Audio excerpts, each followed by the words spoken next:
ಉಪಕೋಸಲ ಎಂಬ ಋಷಿಕುಮಾರನ ಕಥೆ ಹೇಳ್ತಿದ್ದೇವೆ. ಉಪಕೋಸಲ ಎಂಬ ಬ್ರಹ್ಮಚಾರಿ ಸತ್ಯಕಾಮರ ಸಮೀಪದಲ್ಲಿ ಗುರುಕುಲ ವಾಸ ಮಾಡ್ತಿದ್ದಾನೆ. ಈಗ ಸತ್ಯಕಾಮ ತಾನೇ ಗುರುಕುಲ ನಡೆಸ್ತಾ ಇದ್ದಾನೆ. ದೊಡ್ಡವನಾಗಿದ್ದಾನೆ, ಈಗ ಮದುವೆ ಆಗಿದ್ದವನಿಗೆ. 12 ವರ್ಷಗಳ ಕಾಲ ಸತ್ಯಕಾಮನ ಹತ್ರ ಆ ಉಪಕೋಸಲ ಗುರುಕುಲ ವಾಸ ಮಾಡ್ತಿದ್ದಾರೆ. ಅಗ್ನಿಯನ್ನು ರಕ್ಷಣೆ ಮಾಡ್ತಾ ಇರ್ತಾರಂತೆ.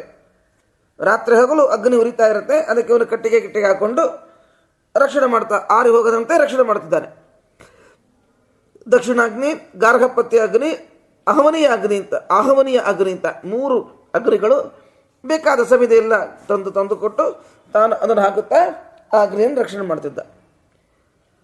ಸತ್ಯಕಾಮರು ಇತರ ಶಿಷ್ಯರಿಗೆಲ್ಲ ಬ್ರಹ್ಮ ಪರೀಕ್ಷೆ ಮಾಡಿ ಕಳಿಸ್ತಲೇ ಇದ್ದಾರೆ. ಆದರೆ ಉಪಕೋಸಲನಿಗೆ ಮಾತ್ರ ಏನೂ ಪರೀಕ್ಷೆ ಮಾಡಿಲ್ಲ. ಗುರುಪತ್ನಿಗೆ ಕರುಣೆ ಉಂಟಾಯಿತು. ಗಂಡನ ಹತ್ರ ಹೇಳ್ತಾರೆ, ಸತ್ಯಕಾಮರ ಹತ್ರ, ಸ್ವಾಮಿ ಪಾಪ ಈ ಬ್ರಹ್ಮಚಾರಿ ಬಹಳ ದಿವಸ ನಿಮ್ಮ ಹತ್ರ ಇದ್ದಾನೆ, ನಿಮ್ಮ ಅಗ್ನಿಗಳನ್ನು ಸೇವೆ ಮಾಡ್ತಾ ಇದ್ದಾನೆ. ಇವನು ನೀವು ಪರೀಕ್ಷೆ ಮಾಡಬೇಕು. ಸತ್ಯಕಾಮರ ಏನು ಮಾತಾಡಿಲ್ಲ, ಸೀದಾ ಹೊರಗೆ ಹೋಗಿ ಹೊಟ್ಟೋಗ್ಬಿಟ್ರು. ಉಪಕೋಸಲನಿಗೆ ಮನಸ್ಸಿಗೆ ಬಹಳ ಬೇಸರ ಆಯಿತು. ತಾನು ಉಪವಾಸ ಕೂತು ಬಿಡ್ತಾನೆ. ಆಗ ಗುರುಪತ್ನಿ ಹೇಳ್ತಾಳೆ, ಬ್ರಹ್ಮಚಾರಿ ಊಟ ಮಾಡಪ್ಪ, ಯಾಕೆ ಉಪವಾಸ ಕೊಡ್ತಾ ಇದ್ದಿ?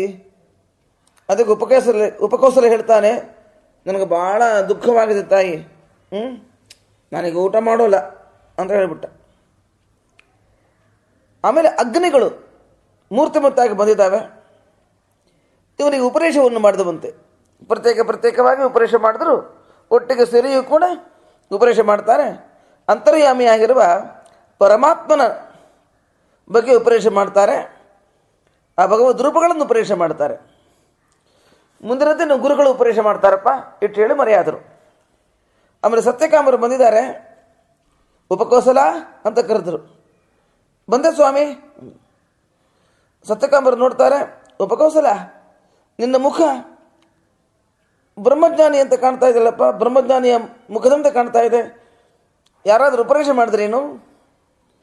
ಅವಾಗ ಹೇಳ್ತಾರೆ, ಸ್ವಾಮಿ ನೀವಲ್ಲದೆ ಬೇರೆ ಯಾರು ಉಪದೇಶ ಮಾಡಬೇಕು? ಅಗ್ನಿ ನನಗೆ ಉಪದೇಶ ಮಾಡ್ತಾನೆ ಸ್ವಾಮಿ. ಅಗ್ನಿದೇವರು ಉಪದೇಶ ಮಾಡಿದ್ರು. ಸರಿ, ಏನು ಉಪದೇಶ ಮಾಡಿದ್ರು ಅಂತ ಕೇಳಿದ್ರು. ಉಪದೇಶ ಮಾಡಿದ ವಿಷಯಗಳನ್ನೆಲ್ಲ ಹೇಳ್ದ. ನಂತರ ಸತ್ಯಕಾಮರು ಮುಂದಿನ ಉಪದೇಶವನ್ನು ಮಾಡಿದರು. ವಿಶೇಷವಾಗಿ ಅನುಗ್ರಹವನ್ನು ಮಾಡಿ ಕೊಟ್ಟು ಕಳಿಸಿದ್ದಾರೆ.